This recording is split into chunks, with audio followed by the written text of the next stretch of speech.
Hello friends, welcome to my channel. আজি মই আপোনালোকৰ ওচৰত পোহা আৰু বইল আলু দি কি দৰে এটা ধুনীয়া আবেলিৰ স্ন্যাক্স এটা বনাব পাৰি মই তাকে দেখুৱাবলৈকে লৈছো। তাৰ বাবে মই এক কাপ পোহা ভালদৰে ধুই 5 মিনিট মান সময় মই এখন চেকনিত দি থৈ দি পানীখিনি শুকাই ললো। বাদাম কেটামান মই শুকানে তাৱাত ভাজি ললো। এইখিনি মই গুড়া কৰিব লাগিব। আলু 3টা সৰু সৰু মই বইল কৰি ললো আৰু এখিনি মই মেশ কৰি ল'ব লাগিব। এইফালে আছে আপোনাৰ আদা অলপমান টুকুৰা কৰি ললো, নহৰু অলপ সৰু সৰুকৈ কুটি ললো আৰু ইয়াতে আছে এয়া গৰম মছলা অকণমান, হালধি, কেঁচা জলকীয়া, নিমখ, গোটা জিৰা অলপ লৈছো, এয়া চিলি ফ্লেক্স অলপ লৈছো আৰু ধনিয়াৰ পাত অলপমান কুটি লৈছো। আপোনালোকক মই এতিয়া দেখুৱাম মই কেনেদৰে বনাইছো। এতিয়া মই এই পোহাখিনি ইয়াতে ঢালি ললো আৰু এই পোহাখিনি মই ভালদৰে এইদৰে সানি পুৰা গুড়া কৰি ল'ব লাগিব। এটা ডো টাইপ বনাই ল'ব লাগিব।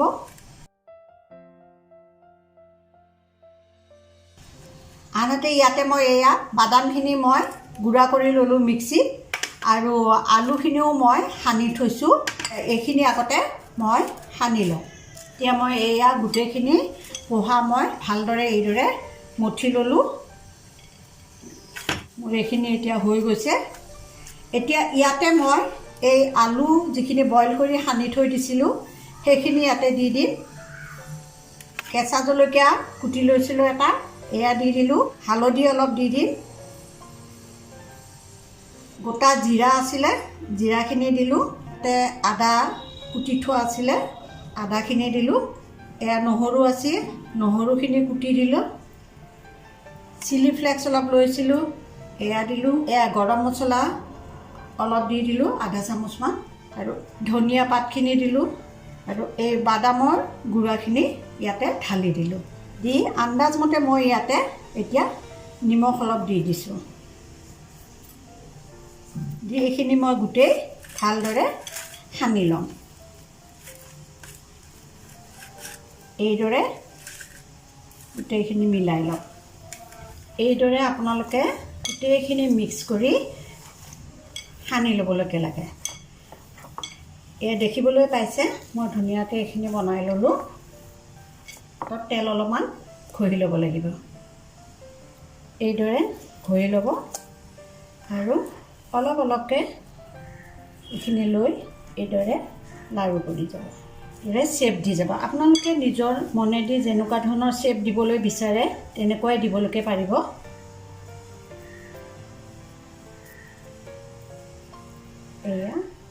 এয়া মই গোটেইখিনি বনাই পেলাই আপোনালোকক দেখুৱাই দিলোঁ। এতিয়া মই এইখিনি চেলো ফ্ৰাই কৰিব লাগিব।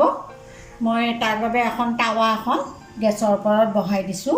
টাৱাখন মোৰ এতিয়া গৰম হ'ল আৰু ইয়াতে মই এতিয়া অলপমান ৰিফাইন তেল দি দিম।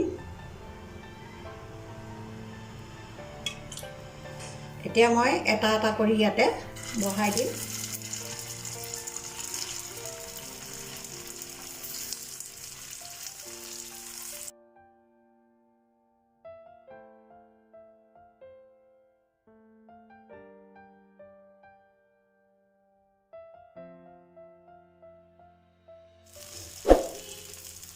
কম জুইত এইদৰে ভাজি ৰঙচুৱা কৰি ল'ব লাগিব।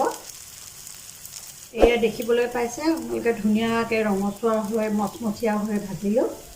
এতিয়া এইখিনি মই এতিয়া এখন প্লেটত নমাই ল'ম।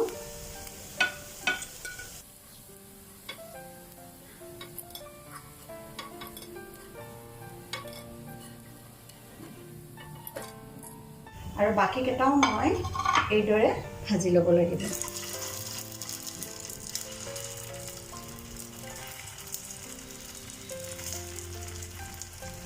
কাটা চামুচ ল'লে ওলোটাবলৈকে সহজ হয়। মই সেইকাৰণে কাটা চামুচতে ইউজ কৰিলোঁ।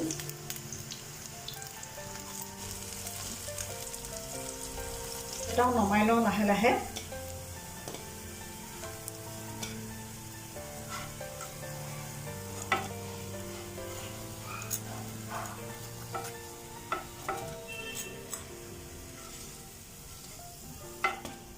এয়া মই আলু আৰু পোহা দি কিদৰে এটা ইভিনিং স্নেক্স বা ব্ৰেকফাষ্টৰ কাৰণে বনাব পাৰি মই বনাই পেলাই দেখুৱালোঁ। আপোনালোকৰ যদি ভাল লাগে তেনেহ'লে লাইক শ্বেয়াৰ কমেণ্ট আৰু ছাবস্ক্ৰাইব কৰিব বুলি মই আশা কৰিলোঁ। যিসকলে নতুনকৈ আহি মোৰ ভিডিঅ' চাইছে তেওঁলোকে যেন অনুগ্ৰহ কৰি মোক ছাবস্ক্ৰাইব কৰে আৰু বেল আইকনটো যেন টিপা মাৰি দিয়ে, যেন মই আগন্তুক আহিবলগীয়া যিবিলাক ভিডিঅ' থাকে তেওঁলোকৰ তাত প্ৰথমতেই যায়।